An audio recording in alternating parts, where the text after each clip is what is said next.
I think I show compassion in my life when I share my gifts. And one of the gifts that comes to mind that I have is the ability to um, share my story and not be ashamed of my story. I'm a survivor of sexual assault, and I work as an advocate for the Sexual Assault Crisis Center in Appleton. And I oftentimes find myself sitting with victims either in the emergency room as they're going through a forensic exam, or sometimes I sit with parents as their children are going through a forensic interview, things like that. And I feel that I can show that compassion towards them because I have the gift of not being ashamed of my story and wanting to turn this horrific thing that happened to me into something good by being able to be there for people when they go through their own horrific event in life. I exhibit compassion in my life when I can see two sides. When I actually can feel compassion for someone who is a victim, but also compassion for the person who caused whatever it was, because there's always families and everybody's involved and everybody is having a lot of emotional distress. So I'm happy. When I can see and feel compassion both ways. When I exhibit compassion in life, to me, it's all about helping others, making a difference in other people's lives. I'm very grateful to have learned about compassion when I was a teenager.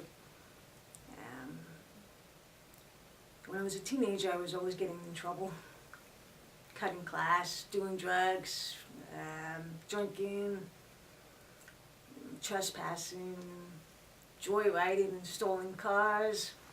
And the one thing that worked for me, as far as punishment goes, was working with the elderly.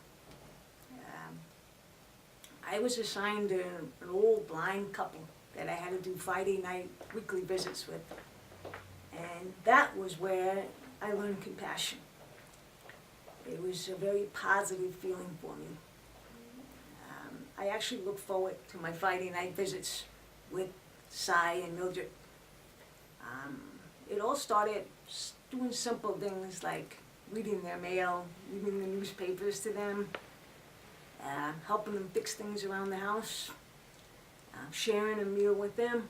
All these were all very compassionate things that you can do to help someone and to make a difference in their life. I actually felt like I was a hero. It felt really good. And when my sentence was over, it kind of snowballed from there. I would show compassion in other ways. My friends and I will make chocolate chip cookies. And we make really big ones, 4 or 5 inch circles of chocolate chip cookies. And we bag them, we go to New York City, and we just donate them all to the homeless. Every time we found a homeless person, we give them a chocolate chip cookie. And it felt good. It was a great feeling doing this on a monthly basis. And we continue to do more compassionate things. I had a friend who went into a drug and alcohol clinic, and he was there for more than 30 days. And when I visited him, maybe twice a week, I noticed that there was a big need for cigarettes. Everybody there always seemed to run out of smokes.